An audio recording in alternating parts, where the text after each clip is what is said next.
Alrighty, hello, I am Andre Pels.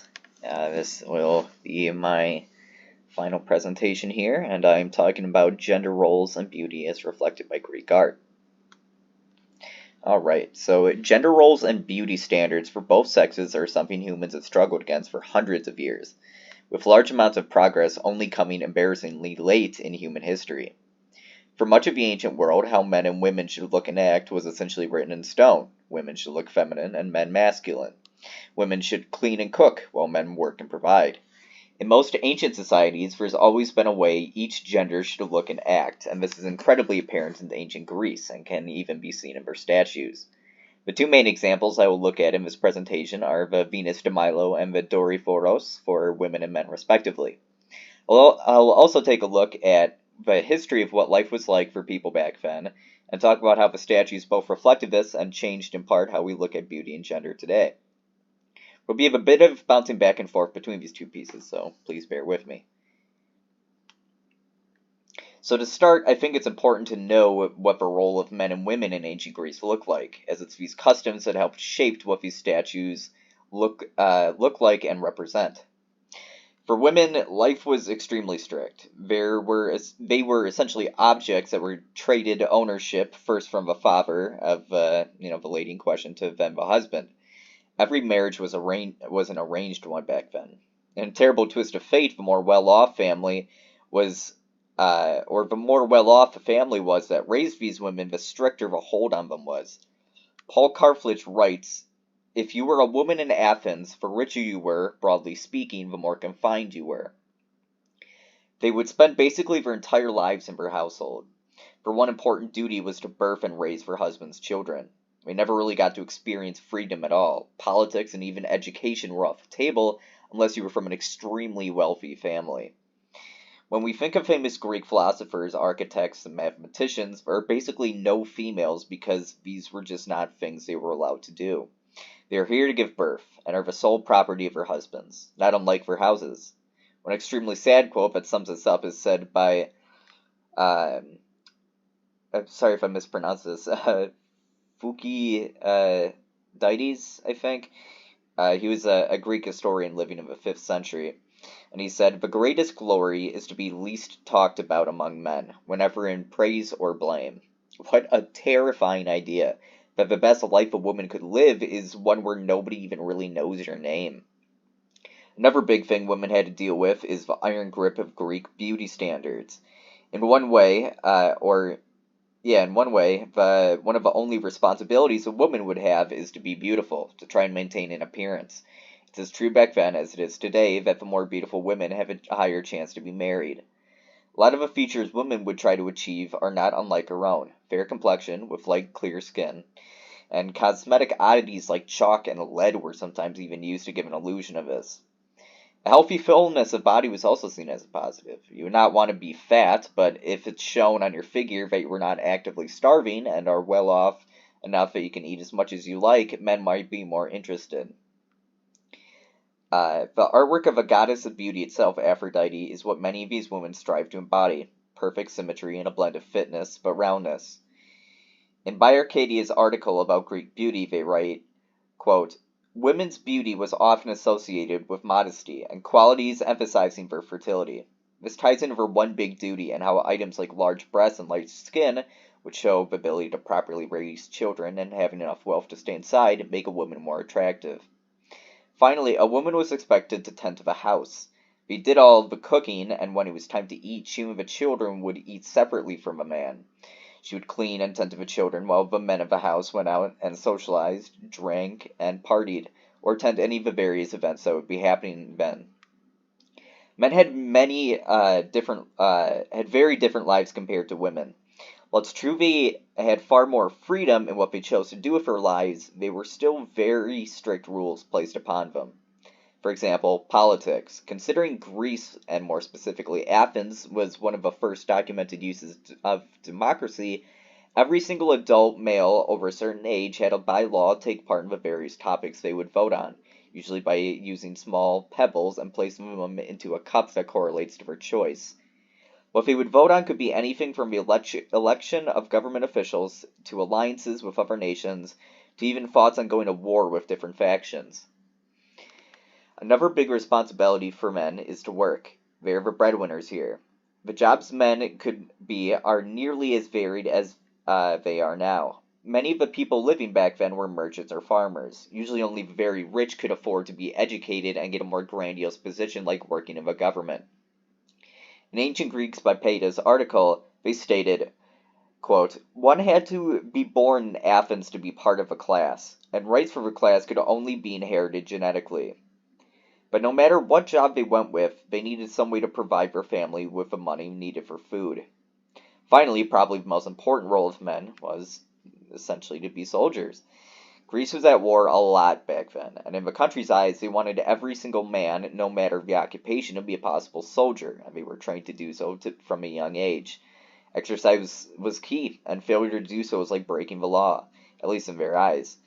Eliot J.S. in History of Greek and Roman Medicine writes, quote, at the time of Homer, 750 BC, the practice of physical culture, or exercise, was regarded by the citizens of Greece as a national duty, with gymnasiums being established for this purpose. In some places like Sparta, the idea of fitness goes even further, where at the ripe age of 7, they were sent off to military school to begin to learn how to kill. From this we get a good idea of what life was like back then. It's almost a comically extreme example of the same ideas of femininity and masculinity you will see today. And here in a second you will see how these correlate to the two pieces I've chosen. So starting with a Venus de Milo, it's a 6.5 feet tall marble statue of who we assume to be Aphrodite, the Greek goddess of love and fertility. It was created by the famous sculptor Alexandros of Antioch, I believe, around 150 BCE. Though the statue was technically rediscovered in pieces in the 1800s by peasants scrounging for marble in city ruins to ply their limestone furnaces with. Though this story does have some inconsistencies. Some say it was this man's father, and instead of city ruins, he found it in their field while tilling. But regardless, it was found damaged and incomplete. Both her arms are missing, leaving experts to try and guess what they could possibly be doing with them. Some say they are resting on the shoulders of another statue, while others think she's creeping around as she's mostly nude and possibly caught after bathing. There's also a small chip on her chin and some minor scuff marks on her nose and around her eyes. Her pose is realistic, and from what we can tell, relaxed. Her upper half is nude, exposing breasts, while her bottom half is covered in the iconic wet silk Greek nudes of women are known for. Her entire body makes a sort of S shape as her torso twists softly as you work up the statue. You can also see the iconic contrapposto, as one foot is extended outwards. It gives a sense that the entire piece is in motion. World History writes, quote, with her delicate face and elegant curves, she is a vision of grace and beauty. Everything about this piece radiates beauty. The attractive pose and nudity, and even her expression and face are idealized. They don't show any malice or emotion, instead displaying a calm serenity. No wrinkles or signs of age, just soft, plump skin. Considering she shows contrapposto, and she uses the golden ratio of 1 to 1.618, she fits right into the classical and Hellenistic style she's dated from. Well, she would have originally been a bit more impressive, as she would have been wearing jewelry and be painted, though all these features are now missing. The spear bearer, on the other hand, is quite a bit different, as what we have today is a Roman marble copy of her original Greek bronze, made by Polykleitos, I believe, one that's been missing for hundreds of years. The statue is quite similar in height to the Venus de Milo, only being around 5 inches taller. The statue itself is of an average Greek soldier, completely devoid of clothing, and would have been once balancing a massive spear. The pose is very complex. R.J. Barrow writes in his book Gender, Identity, Embodying Greek and Roman Sculpture, quote, the figure is simultaneously relaxed and tensed, with the right arm resting and the left holding a spear. Conversely, it's the right leg that bears the weight of the body, with the left trailing behind. This in turn makes the piece incredibly balanced, as the weight and busyness is located equally on the left and right. Just like the Venus de Milo, the figure is also displaying contrapposto, but the figure does not seem like they're moving, perhaps resting during a patrol. The expression for being a soldier, or weapon of Greece, is very peaceful. Very unlike how we view soldiers today as tortured and PTSD-ridden, they are youthful and in thought, no wrinkles or blemishes, and the face is perfectly symmetrical. And as Ancient Origin writes in her article, devoid of individual features, hence representing the perfect vision of a citizen of ancient Greek city-states. Now, there we go. This just talks a little bit about the Venus de Milo. You can see how her torso kind of twists. You can see the Nyx. Then here is the spear bearer. You can kind of see what we're talking about, where one leg is relaxed while the other is tensed, and then vice versa for the arms. So now here's the important bits. How does the Venus de Milo and Doryphoros reflect Greek standards or the idea of a perfect woman/man? Starting with the Venus, considering it depicts the pure essence of beauty and fertility, their idea of perfection heavily influences the statue, and this is none more apparent in her symmetry and balance of body.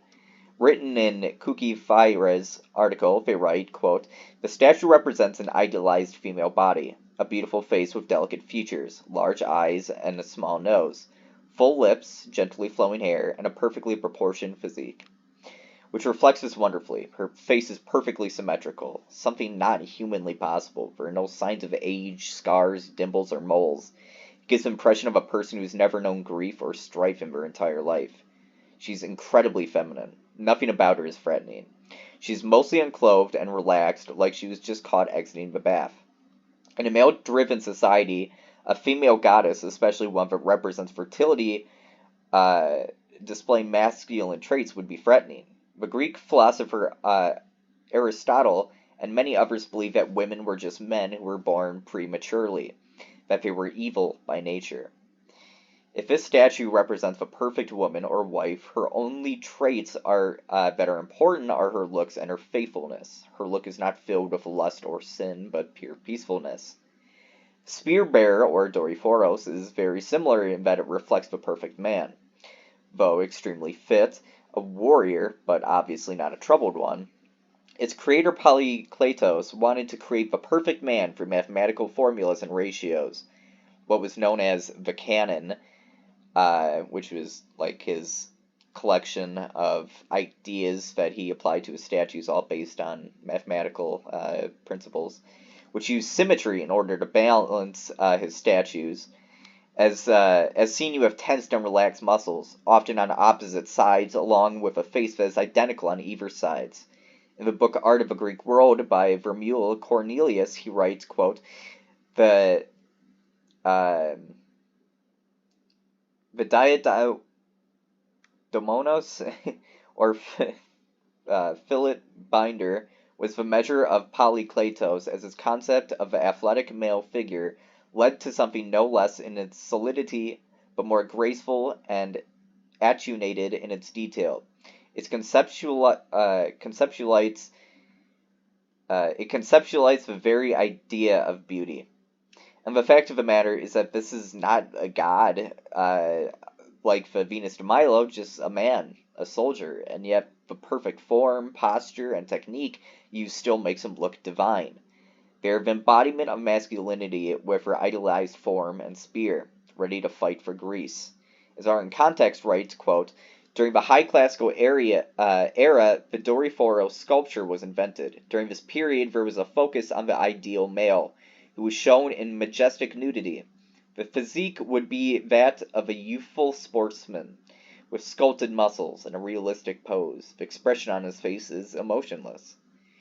But these statues don't just reflect beauty standards or gender, but they, at least in small, have changed how the world looks at them. For example, the Venus de Milo. Many of the traits seen on the statue were actively pursued by women for hundreds of years afterwards.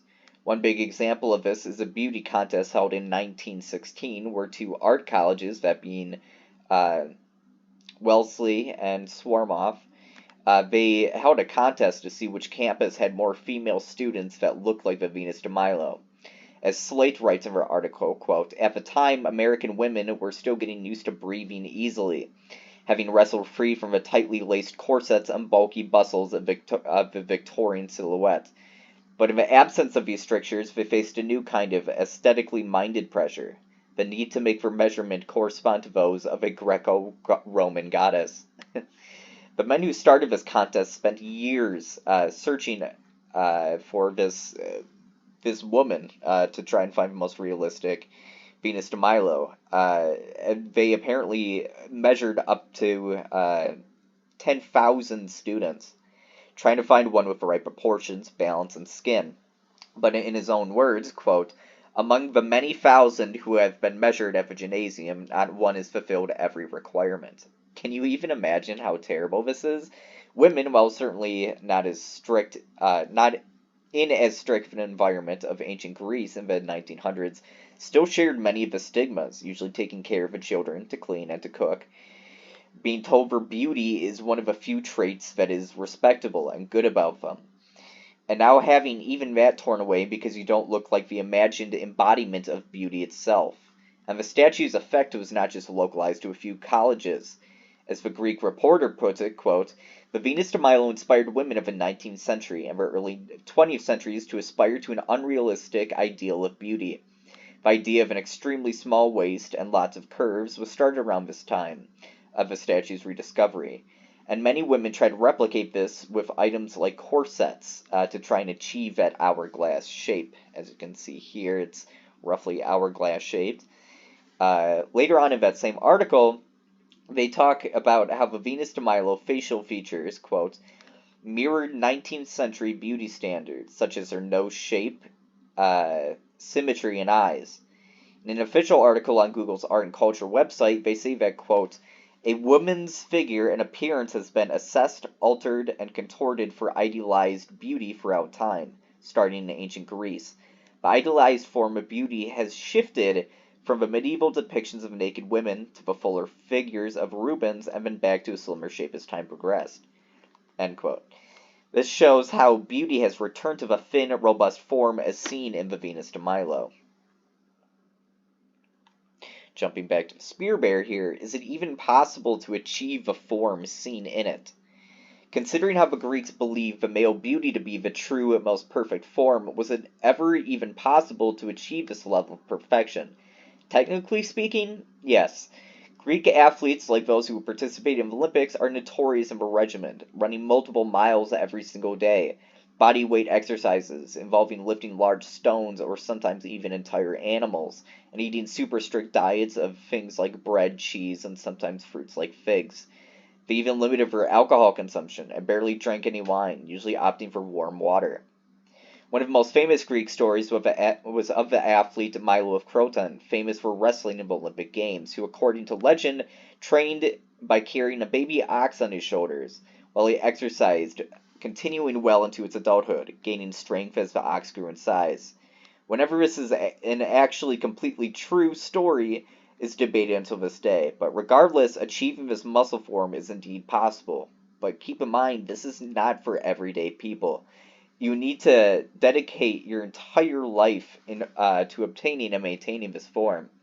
And in fact, as Tales of Forgotten Times writes, quote, the reality is that there was never a time where the majority of Greek men really looked like the physical specimens portrayed in archaic and classical Greek sculptures, end quote. This is quite a sad realization because these statues are the idealized forms of a perfect Greek man that most of the population had absolutely no chance of ever obtaining, no matter how hard they worked out or ate well.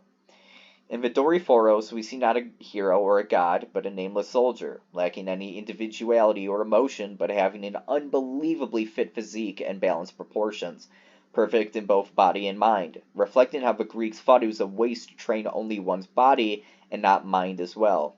To truly achieve this form not only means training and honing your body, but being, quote, born lucky. The possibility to have a completely symmetrical face, a perfect nose, to be a soldier, a warrior, but also free from sin, fit as can be. While yes, it is possible, it's a basically non-existent chance and far, far out of reach for everyday people. This is as true nowadays as it was back then. So, speaking of these roles and looks men and women are supposed to represent, has there been any progress? Have these ideas began to fade after so much time? The answer is a bit hazy. In some aspects, yes, but others, no. Starting with women, it's true they have far more rights and freedom than in ancient Greece or even the 1900s. Arranged marriages, at least in America, are a thing of the past, though some areas of the world still struggle with this. As the United Nations Human Rights Group put it, quote, modern slavery, with 650 million women in 2022 still being forced into marrying people without any choice. Sadly, many of the beauty standards still exist, and since social media was introduced along with filters, Photoshop, and other tools to digitally alter one's appearance, it's gotten even more scrutinizing. As ASL writes, quote, in order to be perceived as beautiful, individuals must conform to these unattainable standards, characterized by a skinny waist and hourglass figure, big lips, a thigh gap, and a flat stomach. As you can see, all of these things are oops, one second here.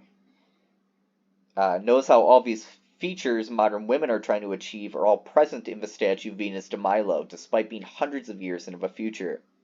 They also write that, quote, body standards are a social construct that are enforced in day-to-day interactions and are perpetuated by social media on apps such as Instagram, TikTok, and Facebook. Teenagers are exposed to endless posts of the, quote, ideal body type, particularly by Instagram models and influencers, end quote.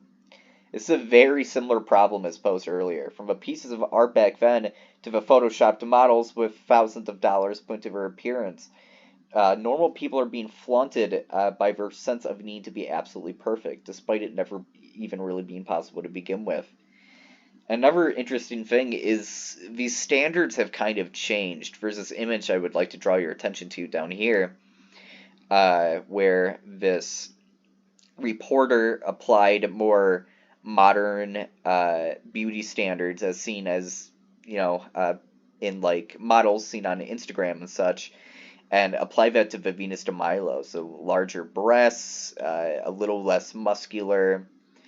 It's just something interesting. Men also struggle with this. While we are not at war quite as often as the Greeks, so there's not an inherent need for men to train nonstop and the chance if we need to defend their country, there's still a sense of inequality in that men are expected to be the providers for their wives. They should not be as emotional. They need to be masculine.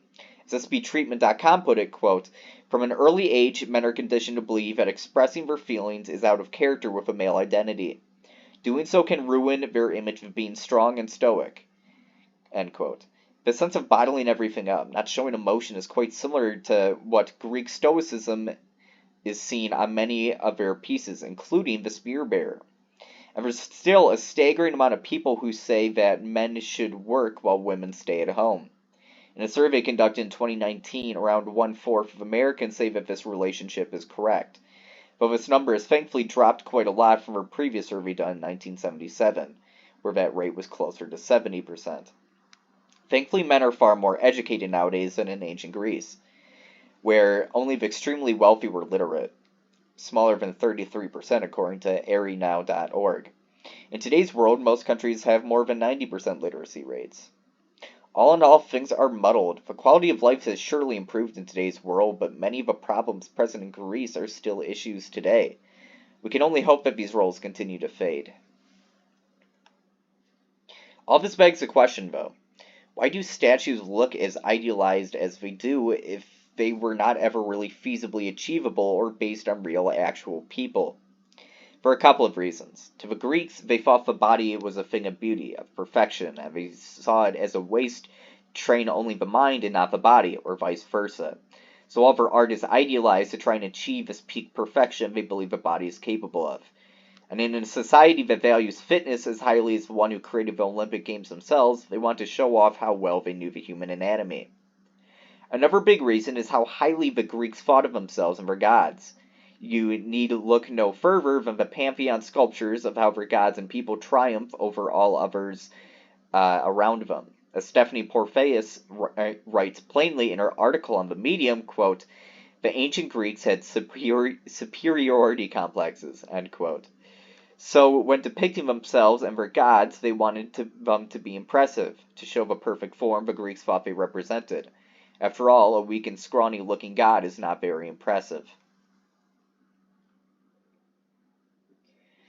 In the olden days, Greeks saw its beauty in how men and women achieved what they thought was a perfect version of the male and female form, something terrible for both genders.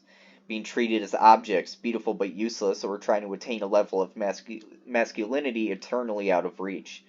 These pieces of art are more like sick and cruel jokes than anything else, plastered over cities as, quote, the idea of Greeks, rather than what the Greeks truly were. While some of the ideas laid all these hundreds of years ago remain, I would like to believe we find beauty in much different, simpler things nowadays. Just looking at modern works of art like Banksy, the beauty in his pieces do not stem from the idea of something being perfect, but instead embracing the flaws that every living and non-living thing on this planet has. And that is truly incredible.